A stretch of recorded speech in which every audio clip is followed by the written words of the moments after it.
മൂവാറ്റുപുഴ നഗരത്തിന്റെ മുഖച്ഛായ മാറ്റുന്നതിനായി വിപുലമായ സൗന്ദര്യവൽക്കരണ പദ്ധതികൾക്ക് നഗരസഭയിൽ തുടക്കമാവുന്നു. വൈബ്രന്റ് കമ്മ്യൂണിക്കേഷൻ എന്ന സ്വകാര്യ സ്ഥാപനം സമർപ്പിച്ച 75 ലക്ഷം രൂപയുടെ പദ്ധതി നടപ്പിലാക്കാനാണ് നഗരസഭ തയ്യാറെടുക്കുന്നത്. പദ്ധതിയിൽ നഗരസഭയ്ക്ക് സാമ്പത്തിക ബാധ്യതകൾ ഇല്ല. മൂവാറ്റുപുഴ ടൗണിന്റെ മുഖച്ഛായ മാറ്റുന്നതിനായി വിപുലമായ സൗന്ദര്യവൽക്കരണ പദ്ധതിക്ക് നഗരസഭയിൽ തുടക്കമാകുകയാണ്. വൈബ്രന്റ് കമ്മ്യൂണിക്കേഷൻസ് എന്ന സ്വകാര്യ സ്ഥാപനം സമർപ്പിച്ച 75 ലക്ഷം രൂപയുടെ പദ്ധതി നടപ്പാക്കാനാണ് നഗരസഭ തയ്യാറെടുക്കുന്നത്.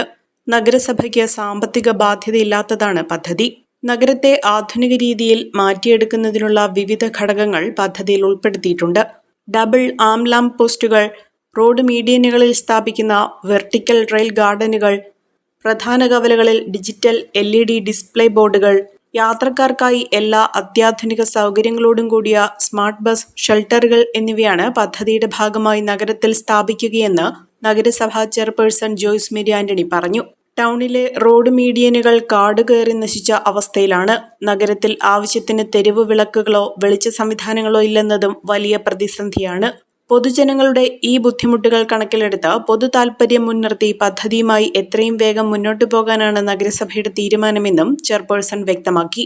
വിഷയവുമായി ബന്ധപ്പെട്ട് നഗരസഭാ അധികൃതരും കമ്പനി പ്രതിനിധികളും തമ്മിൽ വിശദമായ ചർച്ച നടത്തുകയും പ്രൊജക്ടിന്റെ പ്രായോഗികത ഉറപ്പുവരുത്തുകയും ചെയ്തിട്ടുണ്ട്. അടിയന്തര പ്രാധാന്യം കണക്കിലെടുത്ത് കമ്പനിയുമായി കരാർ ഒപ്പിടുന്നതിനുള്ള മുൻകൂർ അനുമതി നൽകിയിരിക്കുകയാണ്. പദ്ധതിയുടെ അന്തിമാനുമതിക്കായി അടുത്ത നഗരസഭാ കൗൺസിൽ യോഗത്തിൽ ഇത് സമർപ്പിച്ച് പാസാക്കുമെന്നും അധികൃതർ അറിയിച്ചു.